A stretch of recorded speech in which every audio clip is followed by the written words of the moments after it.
As the story goes, there once was a king. He had the finest of clothes. He loved his clothes. In fact, it is said that he had closets full of clothes, whole rooms full of clothes, the finest clothes that were ever made. Elegant colors, designs, fabrics. In fact, rumor has it that he would change his clothes 3, 4 times a day just so he could wear all his clothes. Well, one day, a couple of scammers come along and offer him a deal. They can make him the finest set of clothes, unlike anything he already owns. It will be of the absolute most glorious material, the finest of threads, the greatest craftsmanship, and it will have magical powers. For you see, only those who are fit for office, those not idiots, will be able to see it. Everyone else, it will appear invisible. Well, this was more than the king could stand, and he had to have this new set of clothes, and so he set the two to work. Now, periodically, he would send his advisors in to check on their progress, and while it appeared that the two were diligently working on preparing the king's clothing, they could see no clothes. But lest they be declared idiots or unfit for their office, they kept their mouths shut and reported back to the king that progress was being made on his new clothing. And this went on for some time. But eventually the day came when the two presented the king with his finest clothes. And people oohed and ahed as he put them on. The king was a little suspicious because he couldn't see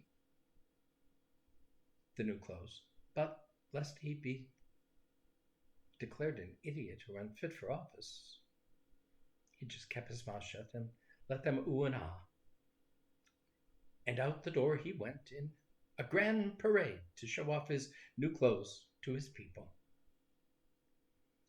And there he pranced down the street with two attendants holding the ends of the robe. Ah, what an elegant sight. Although the crowd was a little taken back because it appeared that the king was naked. But lest they be declared idiots or unfit for office, they kept their mouths shut.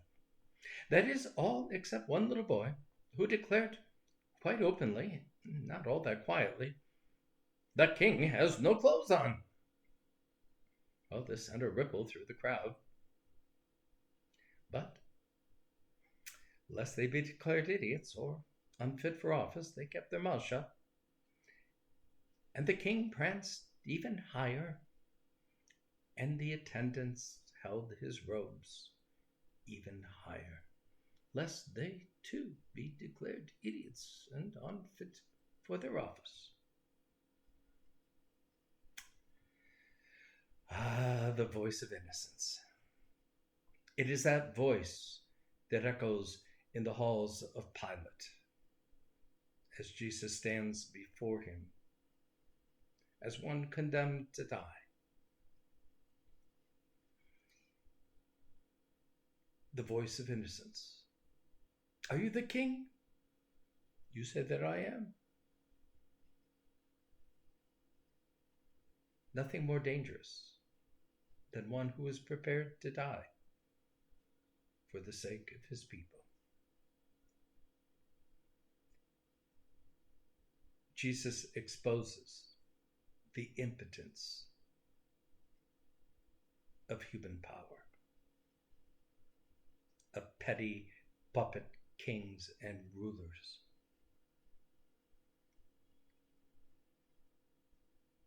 A power that is nothing in the face of one who is willing to die for his sheep. As Jesus declares earlier in John's Gospel, it is that separates the true shepherd from the hireling. Now, the image of shepherd has always been one used to describe the king. The king is to be the shepherd of the people. And the 23rd Psalm, therefore, is the job description of what a good, true king should be. One who provides all that his sheep need: protection, food, water, clothing, housing, you name it. But the true mark of that shepherd, that king, is to be willing to lay down his life for the sake of the sheep. And in ours, that is exactly what Jesus will do on the cross. And in so doing, exposes all the games of Thrones, all the political maneuvering and mechanizations of this world as being false, mere hirelings who scatter their sheep, divide them up, play them off one against the other, that they may preserve their power. But in the end, it is no power, not in the face of the one who is willing to die for the sake of the sheep. And in his death and resurrection, Jesus inaugurates the kingdom that even now is unfolding. A kingdom of shalom, of wholeness, love, mercy, justice. It is very hard these days to see that kingdom, and yet to us who have been given the eyes of faith, even what seems to be invisible is visible. The signs that this kingdom is coming are all around us, if we but look. The lights shine in the darkness, and the darkness does not overcome it. It is the promise of the coming season of Advent that the King will come and is already here. Emmanuel, God with us. And he shall reign forever and ever. Alleluia.